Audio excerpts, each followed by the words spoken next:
Bismillahirrahmanirrahim. Assalamualaikum warahmatullahi wabarakatuh. Waalaikumsalam warahmatullahi wabarakatuh. Alhamdulillahi rabbil alamin, wassalatu wassalamu ala sayyidil mursalin wa imamil muttaqin wa ala alihi wa sahbihi ajmain, amma ba'd.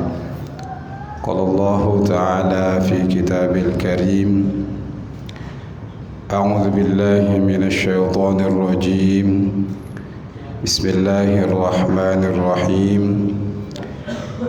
Kitabun anzalnahu ilaik litukhrijan nasa minadh dhulumati ilan nur bi'izni rabbihim ila siratil azizil hamid.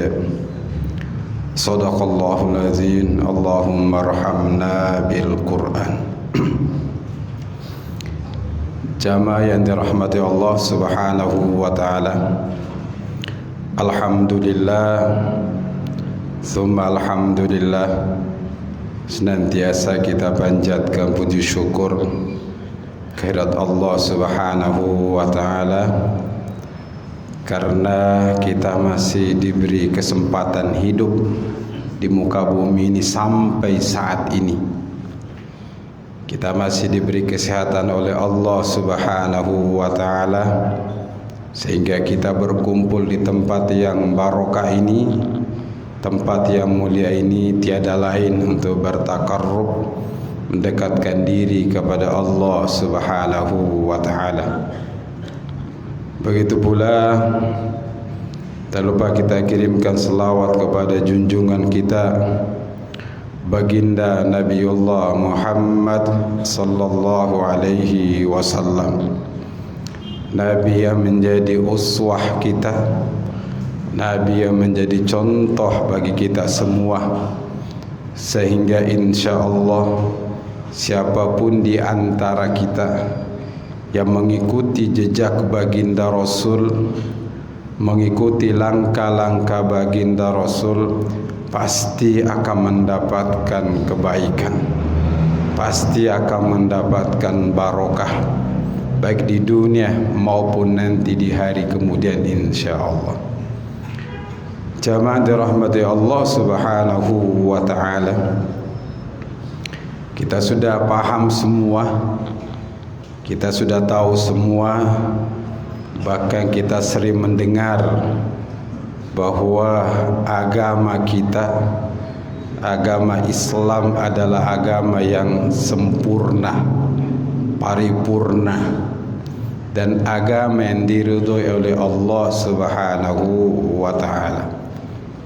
Maka dari itu harus nantiasa kita bersyukur pada Allah Subhanahu wa ta'ala karena agama kita agama yang diridhoi oleh Allah Subhanahu wa ta'ala. Kitab kita, Al-Quran kita adalah Al-Quran yang terbaik di antara kitab yang diturunkan oleh Allah Subhanahu wa ta'ala. Dan yang ketiga, kita adalah umat Muhammad sallallahu alaihi wasallam adalah umat yang terbaik. Siapa yang mengatakan? Allah Subhanahu wa ta'ala. Kuntum khaira ummatin ukhrijat linnas. Jadi kalian semua, kita semua adalah umat terbaik.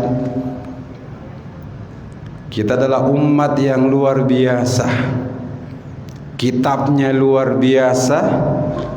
Kita juga sebagai umat yang luar biasa, dan semua yang baik ada pada agama kita, ada pada Islam.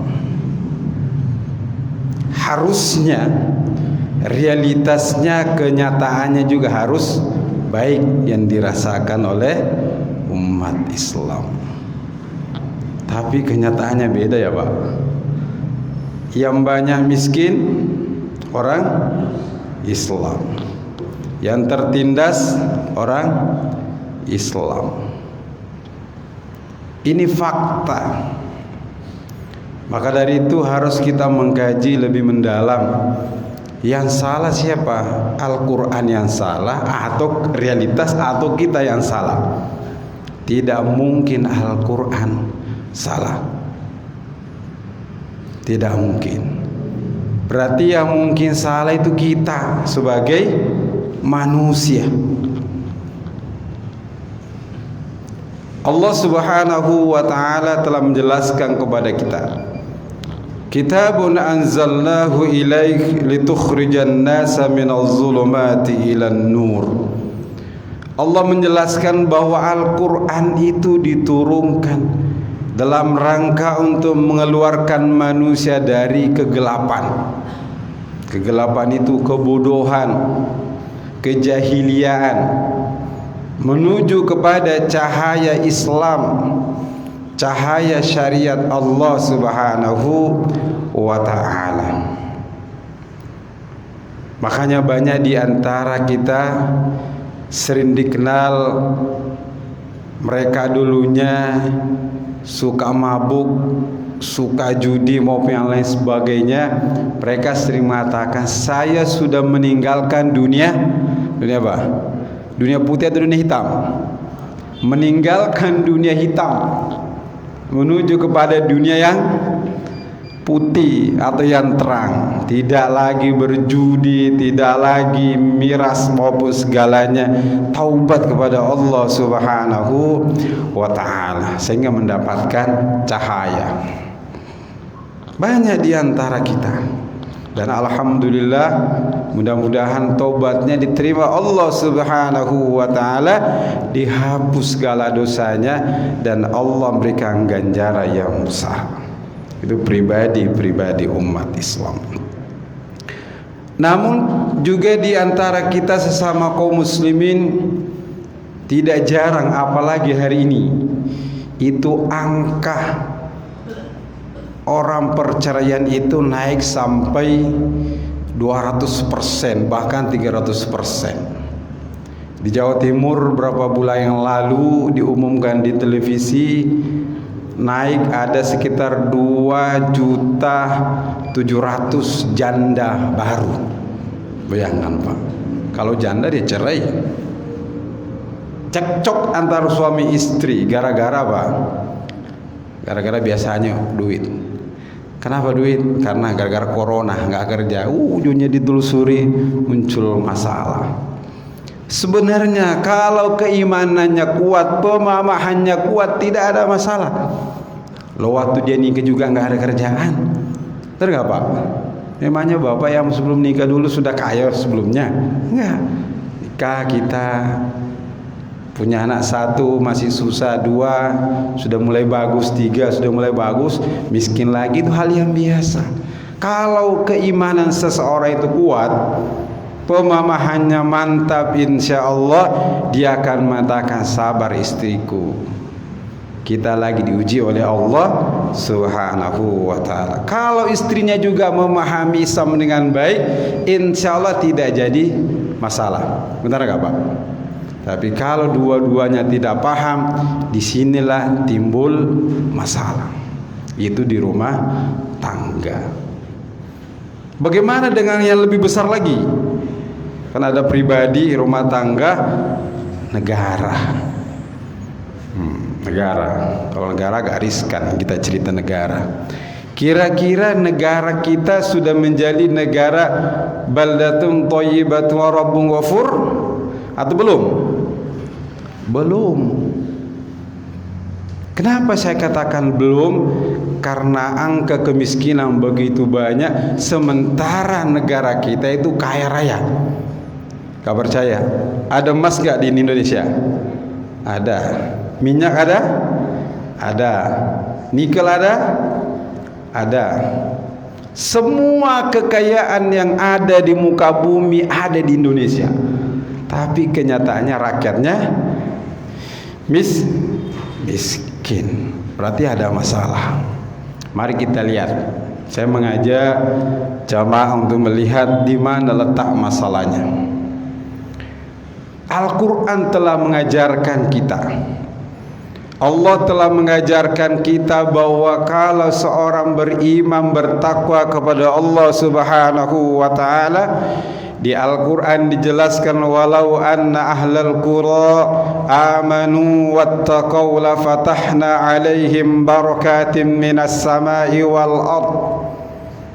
Jadi sekiranya suatu negeri atau bangsa beriman dan bertakwa kepada Allah Subhanahu wa taala, Allah pasti akan menurunkan barokah dari mana? Dari langit turun ke bumi. Kalau masih kurang barokahnya, Allah buka lagi dari perut bumi, dimunculkan lagi barokah dari perut bumi. Dua barokah ketemu dari atas dari bawah. Kira-kira hidup kita tenang enggak kalau ada barokah? Pasti tenang. Namanya barokah itu ziyadatul khair, bertambah-tambahnya kebaikan. Kalau sekarang kota kita pusing bener gak Pak? Bawa duit 100.000 ke pasar, bingung beli apa nih? Serba susah hari ini, padahal negara kita kaya. Zaman dirahmati Allah Subhanahu wa ta'ala. Ini kita berbicara seandainya, karena gak terjadi. Seandainya Islam diterapkan di negeri kita secara menyeluruh, secara kafah. Kafah itu menyeluruh dari A sampai Z. Kalau sekarang belum kafah, apa buktinya? Mungkin Bapak tanya, apa buktinya Pak Ustadz? Banyak buktinya. Di Indonesia ini koruptor itu dipotong tangannya atau dipotong masa tahanannya? Masa tahanannya dipotong, bukan tangannya yang dipotong. Iya. Kira-kira ini saya mengajak Bapak ini, kira-kira kalau aturannya mengatakan bahwa pencuri, anggaplah dia mencuri uang rakyat ya. Kalau dia mencuri, diumumkan Fulan bin Fulan mengorupsi uang negara sekian miliar, besok jam 9 akan dipotong tangannya secara langsung TV One, TVRI maupun TV yang lainnya. Perlihatkan dipotong. Kira-kira menurut pikiran Bapak masih ada yang mau korupsi enggak? Pasti enggak ada. Takut mereka. Kalau sekarang itu berjamaah korupsi, dia tahu caranya, karena hukum hari ini adalah hukum buatan manusia, bisa ditransaksikan. Apa buktinya? Ada namanya hukum minimal, ada hukum maksimal. Masih ingat Gayus? Dulu orang Jakarta Utara. Ingat ya, kasus pajak. Ngambil uang negara 150 miliar. Di penjara. Tapi orangnya pergi nonton di Singapura, nonton ini, nonton voli. Selesai? Tidak selesai. Kenapa? Itu tadi kegelapan yang terjadi. Allah kasih aturan yang sempurna, maunya aturan manusia. Terjadilah kerusakan di mana-mana, korupsi di mana-mana. Itu kita bicara korupsi. Belum kita bicara tentang ekonomi. Kalau Bapak ditanya, yang menguasai ekonomi kita Bapak atau Cina? Orang Chinese yang menguasai. Kalau kembali ke Al-Quran, tidak boleh orang kafir menguasai orang Islam, haram hukumnya. Tapi mau diapain? Negara kita beri dia peluang. Masuk ke Indonesia nih, ayo masuk, menguasai tambang nih, menguasai ini, semua dia kuasai. Apa yang terjadi? Terjadi kemiskinan luar biasa. Kenapa? Karena meninggalkan syariat Allah, meninggalkan Al-Quran yang dipakai aturan buatan manusia. Hukum kita 80% masih warisan Belanda. Warisan Belanda yang kita pakai hari ini. Padahal kita yakini Al-Quran itu dzalikal kitab la raiba fi. Al-Quran itu tidak ada sedikit pun keraguan di dalamnya, semuanya kebenaran. Tapi itu dicampakkan oleh kita hari di Indonesia. Tapi sayang, kalau ada ustadz, ada kiai yang menyampaikan kebenaran, membawa cahaya, sampaikan kepada umat Islam, cepat-cepat para garong, para perampok itu mengatakan, hati-hati, ini radikal ini ustadz radikal, ini ustadz intoleran. maka umat akan jauh. Hati-hati ke Ustadz, itu bahaya, orangnya intoleran, radikal.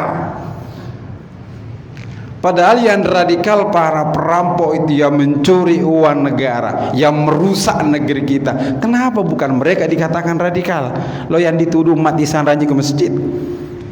Kenapa? Karena yang menguasai kita adalah kegelapan, bukan cahaya, bukan syariat Allah Subhanahu wa ta'ala. Maka dari itu, kalau kita menginginkan negara kita menjadi negara baldatun thayyibatu wa rabbun ghafur, tidak ada cara lain kecuali terapkan Islam secara kafah. Insyaallah yang terjadi adalah barokah. Sebaliknya, kalau bukan Islam yang diterapkan, yang terjadi adalah fasad, kerusakan di mana-mana. Benar, Pak? Maka dari itu kita berdoa kepada Allah Subhanahu wa ta'ala, mudah-mudahan negeri kita menjadi negeri yang baldatun thayyibatu wa rabbun ghafur, yang menerapkan Islam secara kafah. Insyaallah kita akan menjadi kuntum khairu umat yang terbaik. Kita merasakan indahnya Islam, dan bukan hanya orang Islam yang menikmati indahnya Islam, tapi juga orang-orang kafir juga akan menikmati kebaikan Islam, karena Islam adalah rahmatan lil alamin. Ini saja sempat saya sampaikan. Mudah-mudahan para jamaah bisa memahami dengan baik, kita amalkan, kita dakwakan, kita berjuangkan, sehingga insya Allah apa yang diperintahkan Allah kita bisa laksanakan semaksimal mungkin, sehingga insya Allah kita akan mendapatkan barokah dari Allah Subhanahu wa ta'ala. Billahi taufiq wal hidayah. Assalamualaikum warahmatullahi wabarakatuh.